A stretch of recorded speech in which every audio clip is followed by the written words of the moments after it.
안녕하세요. 뉴스반장입니다. 사실상 공천이 취소된 걸로 알려진 장해찬 국힘당 예비후보. 공식적인 발표는 아직 나오지 않고 있는데요. 사실상 공천이 취소된 것으로 보입니다. 아쉽고 애석하지만 뼈를 깎는 아픔을 감수한 정봉주 민주당 후보의 공천 취소에 따른 여파로 보여지는데요. 이제 남은 건 친일 발언 논란에 휩싸인 조수연 국힘당 후보만 남게 됐습니다. 조수연 후보는 얼마나 더 버틸까요? 아마도 제 예측으로는 장해찬 후보와 조 후보를 동시에 공천 취소하려는 것 같은데요.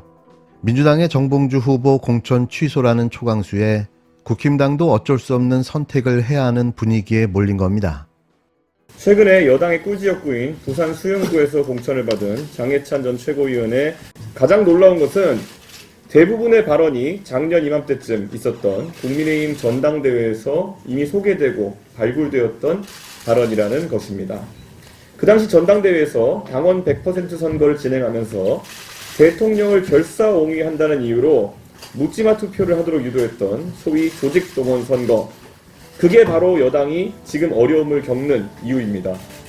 전당대회 과정에서 수많은 막말 의혹 제기에도 당선이 되자 장해찬 후보는 그러한 발언들에 대해서 대중이 이해하고 면죄부를 줬다는 착시를 받아들였기 때문에 이런 공천이 가능했던 것입니다. 작년 전당대회에서도 소개되었지만 장해찬 후보는 박정희 대통령을 독재자로, 그리고 박근혜 대통령을 독재자의 딸이라고 또 이야기했던 적도 있습니다. 역사적인 인물에 대한 평가는 자유이지만 박근혜 대통령 지지층의 표를 가져오기 위해서 도태우 변호사와 유영하 변호사까지 공천하는 무리수를 두고 있었던 국민의 입장에서는 장해찬 후보의 개성 넘치는 발언이 부담일 것입니다.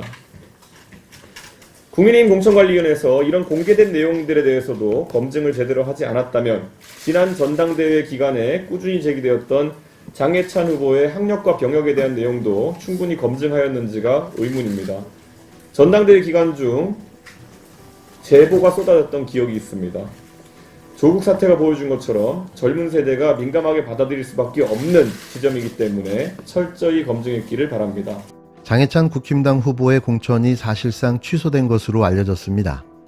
이미 여러 언론 매체를 통해 단독으로 보도되고 있는데요. 결국 자신의 과거 발언이 자신의 발목을 잡고 만 거죠.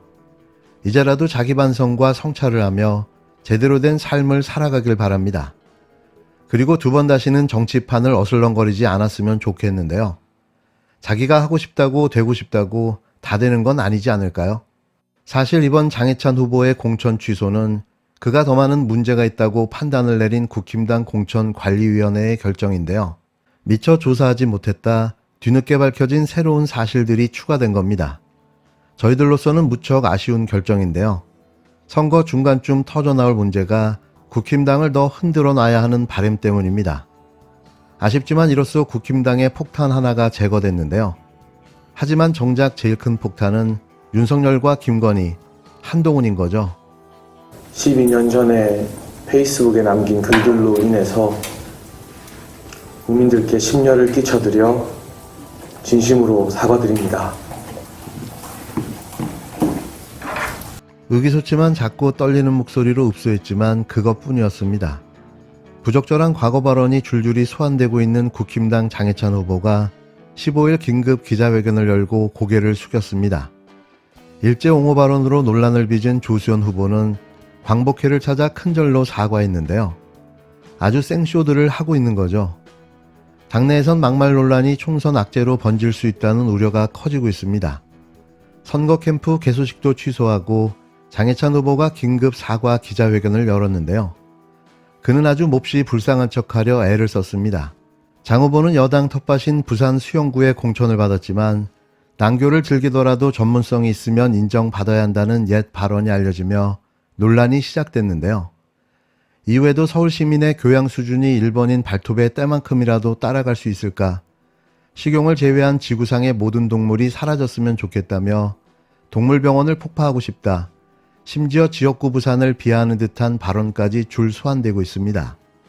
당 공천관리위원회는 정우택, 도태우 후보의 공천 취소에 이어 장 후보 막말 논란에 대해 심각하게 살펴보고 있다고 말했는데요.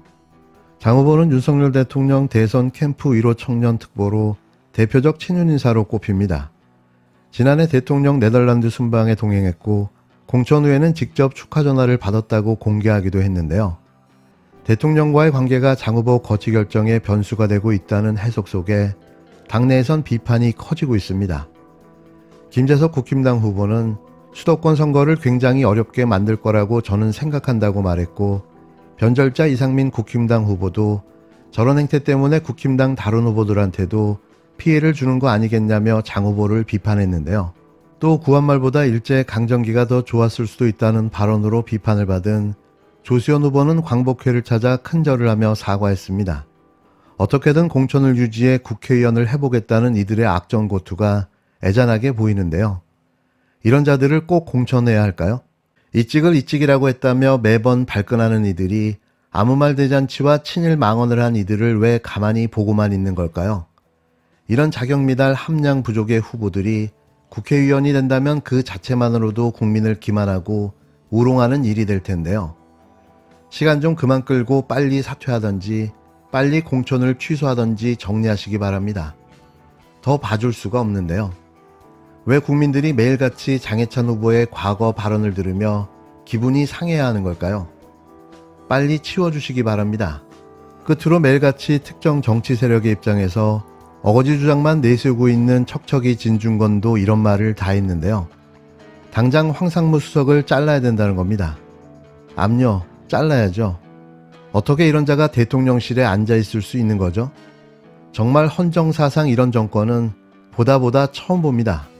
이건 뭐 당장 해임감이고, 해임을 넘어서 일반인들도죠, 익명으로 인터넷에 올린 글도 경찰이 찾아서 법적 책임 묻습니다. 처벌하거든요. 예. 이건 근데 권력을 쥔 사람이에요.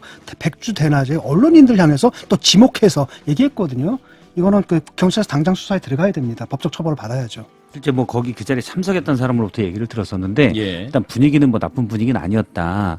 그런데 사회 수석이, 용산 대통령실의 시민사회 수석이 특정 기자를 상대로, 더군다나 그 매체는 최근 정부에서 너무 친화적이다라고 비판하고 있는 매체입니다. 예. 콕 집어서 이런 얘기를 했다라는 건 상당히 위험하고요. 뭐 권력자가 얘기한 거고, 음. 오은근 전 기자 사건에서도 보면 예. 그 전에 많은 협박이 있었습니다. 그리고 그 다음에 테러가 이루어졌거든요.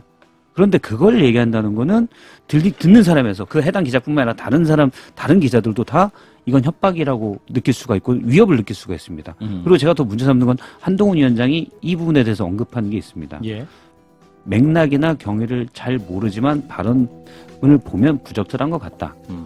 근데 사실 이거는 현직 언론인에게 우리가 진짜 또 속담을 하면 니네 그러다 칼 맞을 수 있어, 이거 아닙니까? 맥락상으로. 그 맥락상으로는. 근데 이런 표현을 들었는데 여당의 비대위원장이 이거 맥락과 경위를 잘 모르면 안 되는 거예요. 예. 더구나 지금 선거 기간이기도 하고 예. 당연히 알아보고 조치를 취해야 됩니다. 아직 대통령실의 입장이 없는데 입장을 내야 되죠.